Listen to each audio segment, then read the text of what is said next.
Hey there, ladies and gentlemen. Redemption here, back with a brand new video. Today we're going to do something a little off topic. I want to state ahead of time, this is not a paid review. It's not. This is a microphone I researched, I chose, and that I'm deciding to use based on a number of factors, some of them the quality level that I can get, as well as the price point. Today we're here to talk about the Cisno professional condenser microphone, otherwise known as a BM-800 copy or clone, as it's often referred to. As of this moment, you are hearing me on my Gamecom headset, but later on in the video, we will move forward into the Cisno microphone as I'm able to get it hooked up. There is a chance I may need to stop production of the video in order to go purchase interface, because it does go to a microphone jack to a 3.5 millimeter micro jack. So from what I've read, there's a way to interface it directly into your computer, but in case that doesn't work on my tower, I may have to go pick one up, although I don't think they're terribly expensive. Later on in the video, we will discuss exactly how much I spent for everything involved. And yeah, I hope you guys enjoy the video, and I hope it's helpful to somebody, because when I was researching it, I discovered it was actually pretty difficult to find good information or real solid information about this microphone. And because they clone the BM-800 in a number of no-name companies, or companies that don't have like a strong brand presence in America, it just is it's good to have more information out there so that we can discuss the actual quality that you get. All right, well, with that said, here's the box. Showed up today in the mail, and we're gonna go ahead and open it right now, and I'll put everything in front of the camera so you guys can see it. Woo, just know. I'm happy that this finally came in. So a couple of things about the box. What seems to be common is we have the windsock, which shows up looking a bit like a wafer with some pretty bad indentations in it that you can see. That'll eventually work itself out in time. A couple of days on the microphone itself, and you won't even notice it there anymore. Next on the list is the cord, which goes from a standard condenser microphone jack to a 3.5 millimeter jack. This may be where I need to plug in the interface into if I do end up having to purchase one, but we'll get to that in a moment. One of the good things about it, plenty of cord there to work with, so I'm happy about that. And then we have this little doodad, which I'm sure has something to do with the suspension mount, but not sure. We'll see in a bit. And then we have the actual suspension mount, which shows up in this bag. The purpose of this is to attach to the microphone stand, and via this piece here, it's in between my fingers. And what it does, as you can see, is it's a shock absorber. I mean, that's what it is. So if you jar the microphone, it doesn't increase. I mean, beyond, it's going to make a sound, but it doesn't do it as badly when you have this. So that's good to have. It does feel like it's quality. It's not made particularly cheap. There are some plastic parts on it, but the majority of the body is made out of aluminum, so feels weighty, feels quality, so I'm pretty happy with that. And then we have the actual microphone itself, which comes in its own separate bag. I actually kind of wanted to get the black and gold version, but for some reason they didn't ship that to me. I waited so long, I'm not going to throw a stink about it, honestly. But here it is, Cisno BM-800. So you can see it's It's a BM-800 clone. Anyway, that said, it's got a good, solid quality feel to it. You know, the chrome isn't as nice as it could be, but it's going to be covered by a windsock because I have an AC vent up that way, so no big deal. I'm not going to see it, not even going to know. Yeah, good quality mic.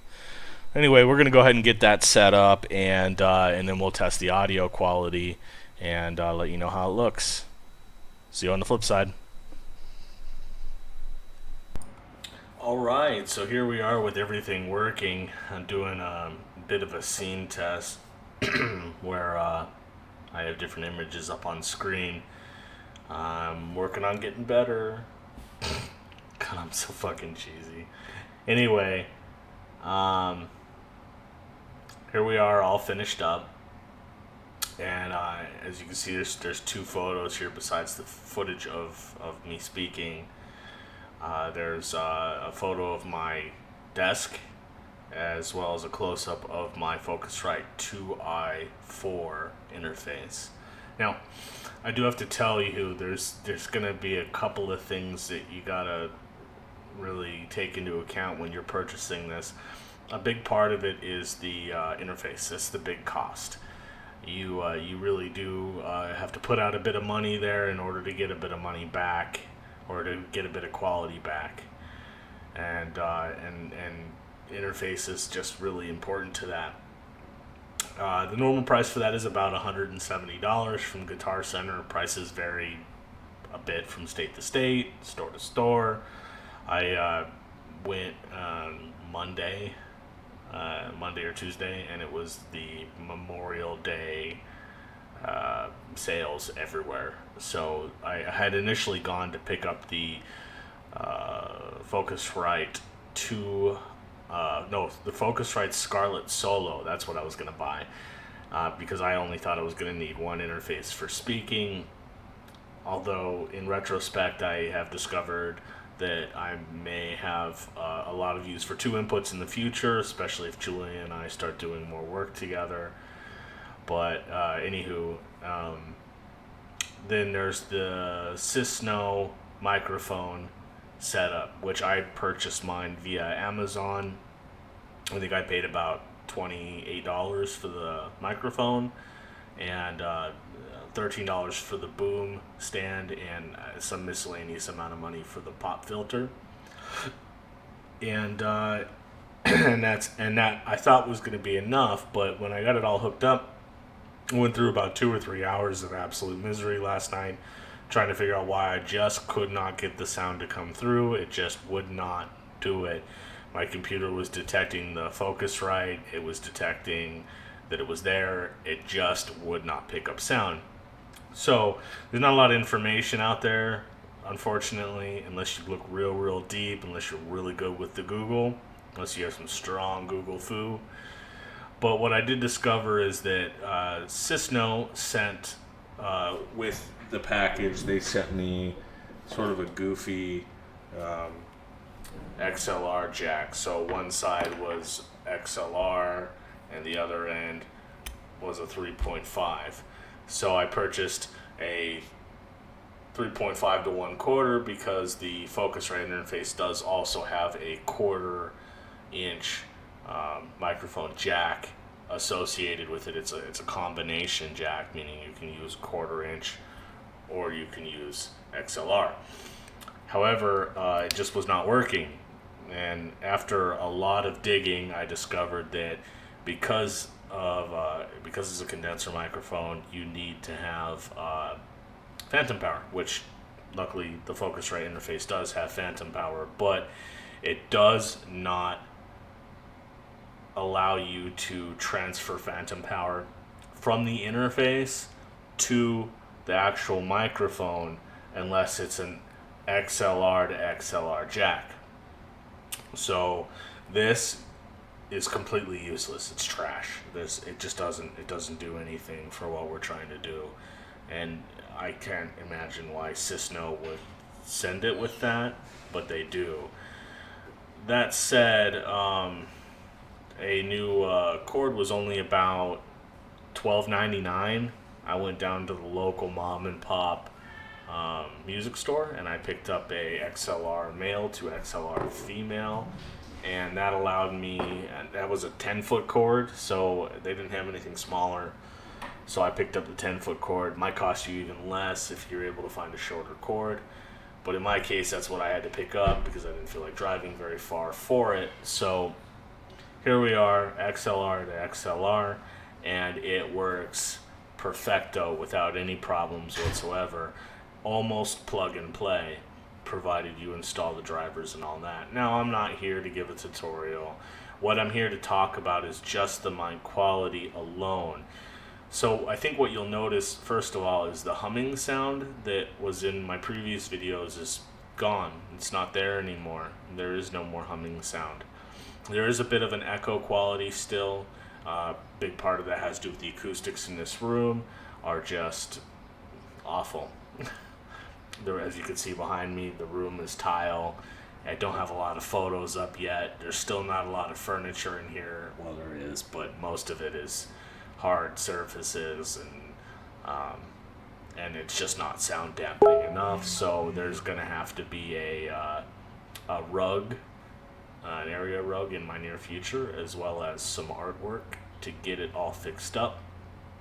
But I want to say that overall, for the price, it's well worth what I paid for everything. I think all in all, I paid $150 for the Focusrite. I paid about $60 for the mic setup itself, plus another $12. So you're looking at around $250, and that'll give you the capability to do your podcast or your YouTube channel with good quality sound, and none of the popping or the ridiculous crap that you would get out of the cheaper microphones, such as what's on this headset, where you just get a really, really poor sound quality. And the beauty of it is, if you're willing to pay that much, it gives you the option to move into a dual mic setup in case I want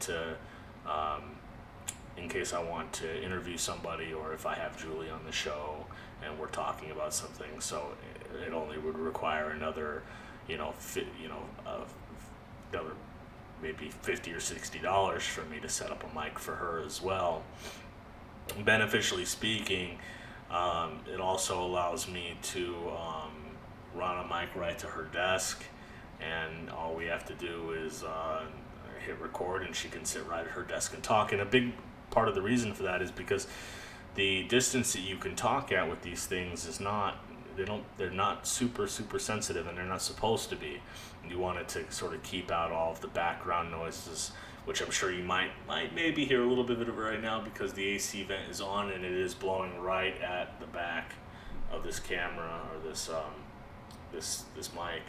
So the vent, which is up there, is pointing right at my desk, mostly so I can stay cool, but also that just happens to be where it's pointed. So anywho, like I said, I paid around $250. You can get it below $200 if you get like a Scarlett Solo or another comparable under $100 interface.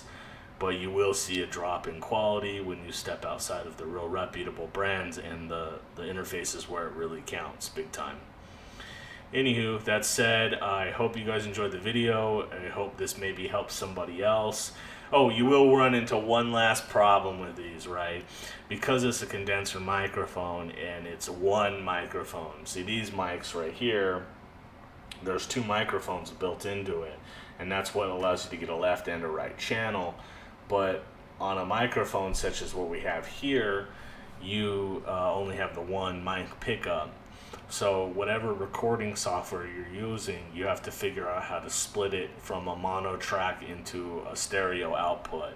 So I've had to go through and individually screw with all of those settings via every recording piece of software I use. In this case, Audacity is going to be the new one I'm using for just voice segments, and OBS is what I use for segments like what we're on now. Anyway, I hope you guys enjoyed. If this helped you at all, please let me know. Maybe I'll start doing more reviews. Maybe I'll do one on the webcam or the webcam quality. If anybody has any questions or needs help, just comment on the video. I know this isn't my normal content, but I'll do what I can to be of service and to be of aid to you. Anyway, you guys have a fantastic one. Like, comment, subscribe. See you later.